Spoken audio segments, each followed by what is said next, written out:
Fique agora com Lições Fraternais com Daniel Segredo, mais um programa da Rádio e TV Fraternal.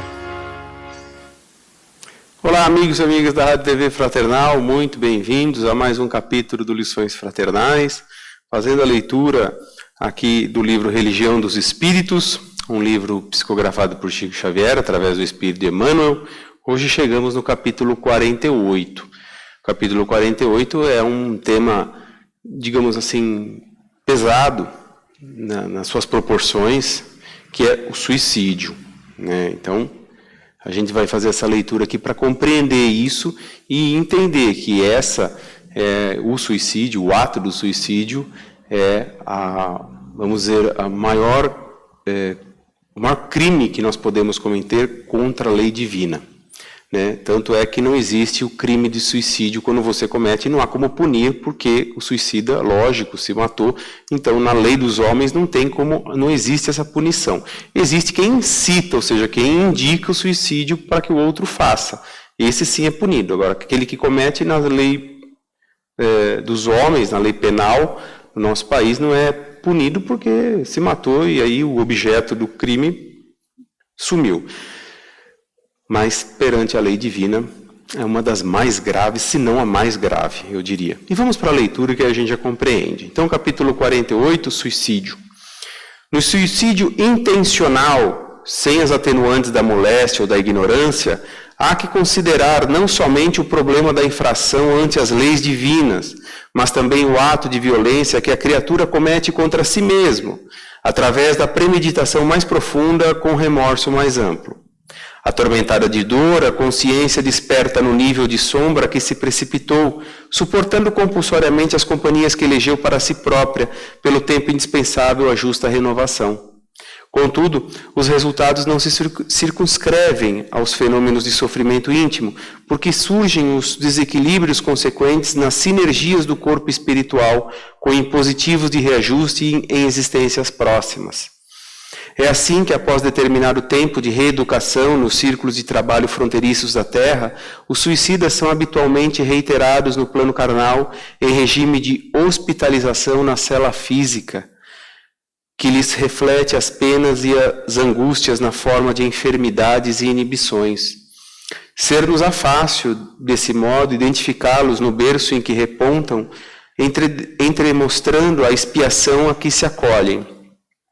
Os que se envenenaram conforme os tóxicos de que se valeram, renascem trazendo as afecções valvulares, os achaques do aparelho digestivo, as doenças do sangue e as disfunções endócrinas, tanto quanto outros males de etiologia obscura.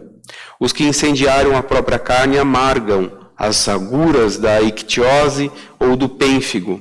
Os que se asfixiaram, seja no leito das águas ou nas correntes de gás, exibem os processos mórbidos das vias respiratórias, como no caso do enfisema ou dos cistos pulmonares. Os que se enforcaram carregam consigo os dolorosos distúrbios do sistema nervoso, como sejam as neoplasias diversas e a paralisia cerebral infantil. Os que estilhaçam o crânio ou deitaram a própria cabeça sobre as rodas destruidoras experimentam desarmonias da mesma espécie, notadamente as que se relacionam com o cretinismo, e os que se atiraram de grande altura reaparecem portando os padecimentos da distrofia muscular progressiva ou da osteite difusa.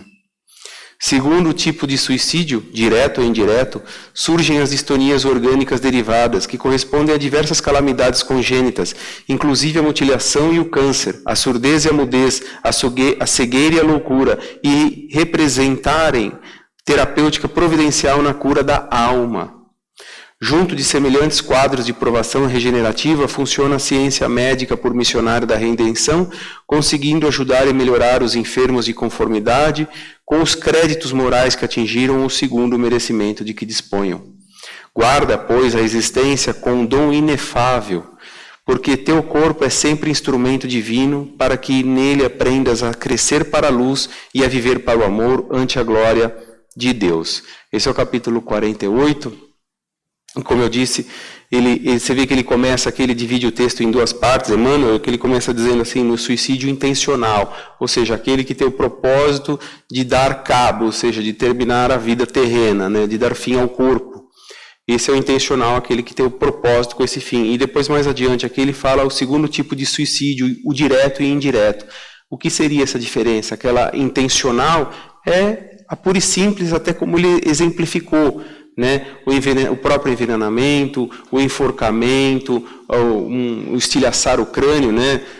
Um projétil sendo atirado aqui, sendo arremessado aqui no crânio, todas essas condições que tiram a vida. E o segundo tipo de suicídio, direto ou indireto, ele quer dizer de que forma? Que a gente se excede, né? De alguma maneira a gente excede em todos os sentidos. Excedemos nos sentidos do orgulho, da vaidade, da luxúria, da gula. Então a gente come demais, a gente bebe demais, a gente acaba, isso é um suicídio, como o André Luiz também ensina em várias outras obras dele, que é o quê? É o suicídio inconsciente ou o suicídio indireto. Por que inconsciente? Porque acho que aquilo não faz mal. Mas eu como demais, eu bebo demais, o sexo em desregramento, na perversão, né, na busca pelo prazer incessante. Então isso que acontece é um suicídio indireto, é um suicídio inconsciente. Porque eu não me dou conta, porque o prazer é satisfatório, só que aquele prazer em excesso me antecipa a vida terrena. Então, por isso tem esses dois tipos de suicídio. E aí, a gente, para falar um pouquinho de suicídio, ele elencou bastantes exemplos, muitos exemplos da forma, e a questão que está relacionada a essa pergunta aqui é a questão 957, quando Allan Kardec perguntou para os espíritos quais, em geral, com relação ao estado do espírito, as consequências do suicídio. Ou seja, em relação ao estado do espírito, o que acontece quando ele comete o suicídio? O que acontece com aquele espírito? E aí ele responde, muito diversas são as consequências do suicídio, não apenas determinadas, e em todos os casos correspondem sempre às causas que o produziram. Não há, porém, uma consequência que o suicida não pode escapar, é o desapontamento. A sorte, porém, não é a mesma para todos, depende das circunstâncias. Alguns espiam a falta imediatamente, outros em nova existência, que será pior do que aquela cujo curso interromperam. Então, veja só, o suicídio que ele está tratando aqui, ele usar a palavra desapontamento, o que nos traz, o que nos simboliza? É uma grande ilusão. Né?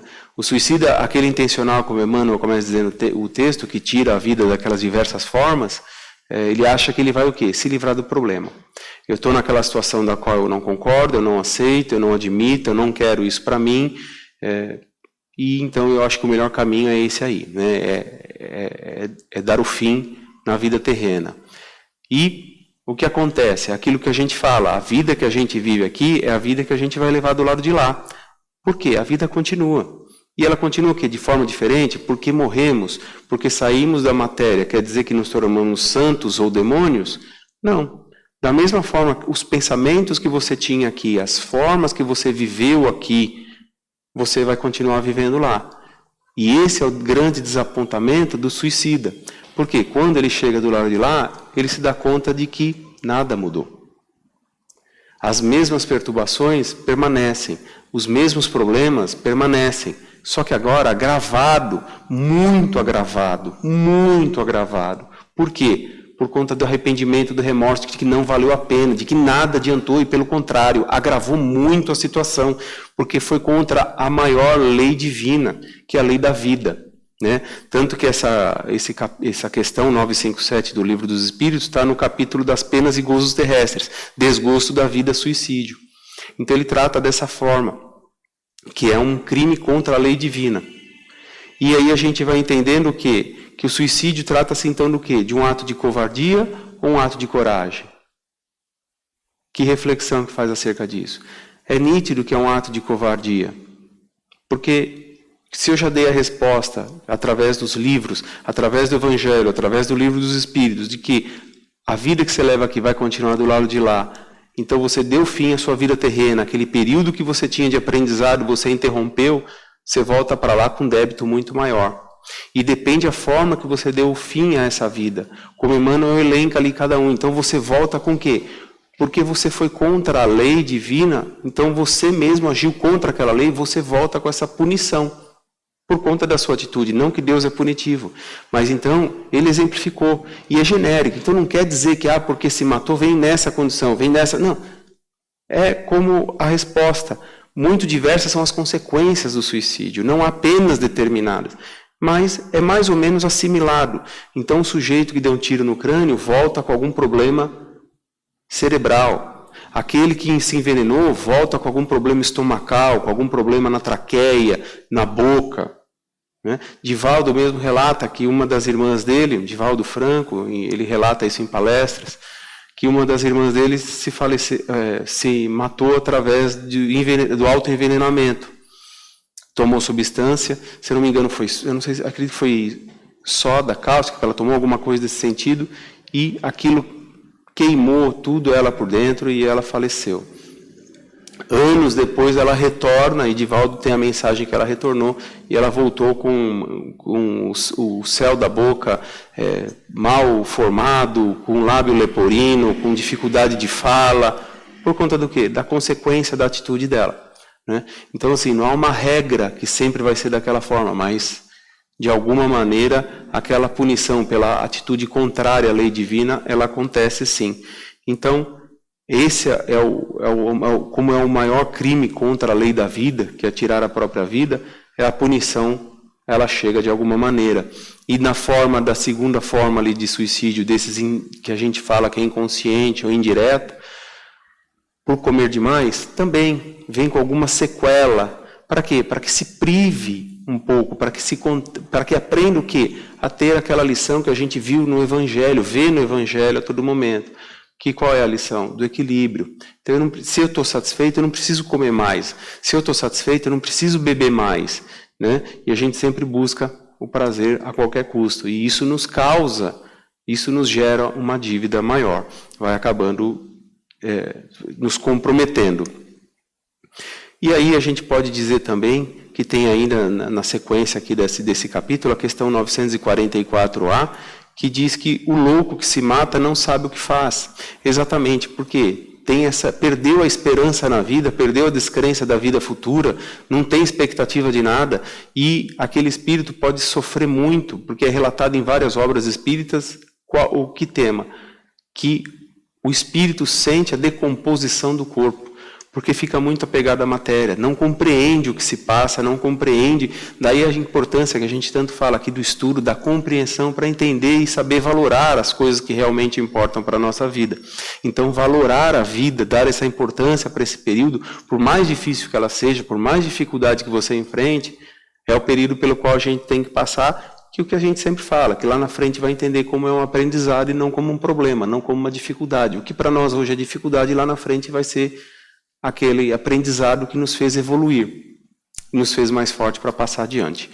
Então, o retorno de um suicida é muito complicado, graves sequelas físicas, como ele falou, dependendo da forma, e ele jamais vai ser a solução, porque além de não resolver, o remorso, que é uma enfermidade da alma, que não há, como dizia André Luiz, não há analgésico para essa dor do remorso, do arrependimento, desse desapontamento que ele fez. Porque o suicida, na verdade, além de ser um ato de covardia, por conta de falta de entendimento, é também egoístico. Por quê? E aqueles que o amam? Não pensa naqueles que o amam, que vão sofrer com aquela atitude dele. Né?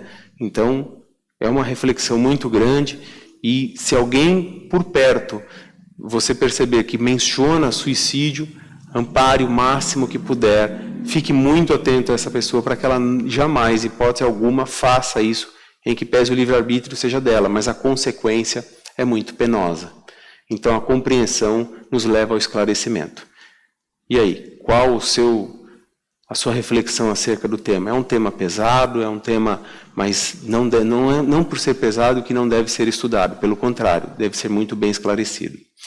Eu vou ficando por aqui, agradeço a sua companhia e semana que vem estaremos juntos. Até lá.